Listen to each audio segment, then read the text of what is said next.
सनातन संस्कृति के लिए समर्पित आचार्य महेंद्र मिश्र मानस मणि जी के YouTube चैनल को सब्सक्राइब करके सुंदर भजनों एवं कथाओं की अमृत वर्षा का लाभ प्राप्त रहे करें। हो वहां आप अपने भी नाम का दीपक जला करके रखो।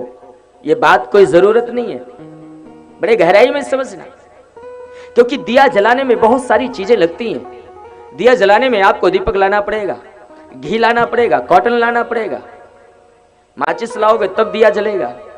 एक विचार करना, हजारों दीपक जहां जल रहे हों, जरूरी नहीं है कि आप अपने नाम का भी दीपक वहां जला करके रखो, लेकिन ध्यान ये रहे कि किसी के जलते हुए दीपक को बुझाना ये हमारा अधिकार नहीं है।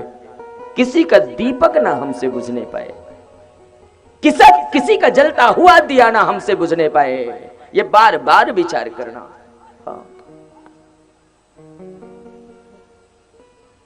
मेरे भाई बहन, हमेशा अगर हम किसी का भला नहीं कर सकते तो बुरा करने की क्या आवश्यकता है? हाँ? किसी का जलता हुआ दीपक ना बुझाएं। आज एक और बात कहूं मैं, संसार में बहुत ज्यादा प्रचलित है एक शब्द, कई जगह रक्तदान के शिविर लगाए जाते हैं। मैं अच्छी बात एक बात कहूं ना, किसी के शरीर में हो खून तो खूब दान करना भैया, मैं रोकता नहीं हूं, खूब दान करो। हाँ, लेकिन एक बात मेरी व्यासपीठ जो कहना चाहती है, अगर आपके पीठ थप थपाने से किसी का रक्त संचार होता हो, हाँ, कोई अगर आगे बढ़ रहा हो ना और आपके प्रोत्साहन से उसका रक्त संचार होता हो, तो दुनिया में इससे बड़ा रक्तदान तो कोई हो ही नहीं सकता। कोई रक्तदान नहीं है इससे बड़ा। हाँ, आपके पीठ थपथपाने से। एक बार लेकिन संसार में कुछ लोग होते हैं कि भगवान कहते हैं स्वार्थी कई प्रकार के होते हैं। एक व्यक्ति ऐसा होता है कि मेरा भी काम बन जाए, सामने वाले का भी बन जाए। और एक ऐसा होता है मेरा बने, सामने वाले का बने या ना बने इससे कोई मतलब नहीं है। और एक ऐसा भी होता है कि दूसरे का काम बिगाड़ने के लिए अपना भी बिगाड़ने को तैयार हो जाता है। मैं भी बिगाड़ दूं अपना तो इसका भी बिगड़ जाए। हाँ, ऐसे भी लोग होते हैं संसार में। एक गांव में दो चार यंग लोग रहते थे, बेरोजगार, कोई काम नहीं था उनके पास।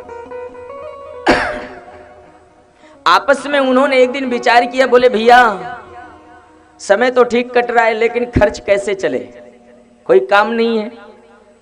तो उन्होंने क्या किया, उसी गांव से एक रास्ता जाता था जहां से लोग निकलते थे, कच्चा सड़क था और सड़क में एक ढलान था। तो उन लोगों ने क्या किया, बोले एक रोजगार का साधन बनाते हैं। तो उनने क्या किया, 2 4 5 लोग, युवान लोग 4 6 10 बाल्टी पानी लेकर के जाते थे और वो ढलान में कच्चे सड़क में सुबह डाल देते। क्यों? फिसलन हो जाए। अब जो कोई वहां से गुजरता तो पैर फिसले और वो गिरे, लेकिन ये पानी डालने वाले भी अगल बगल ही बैठे रहते थे।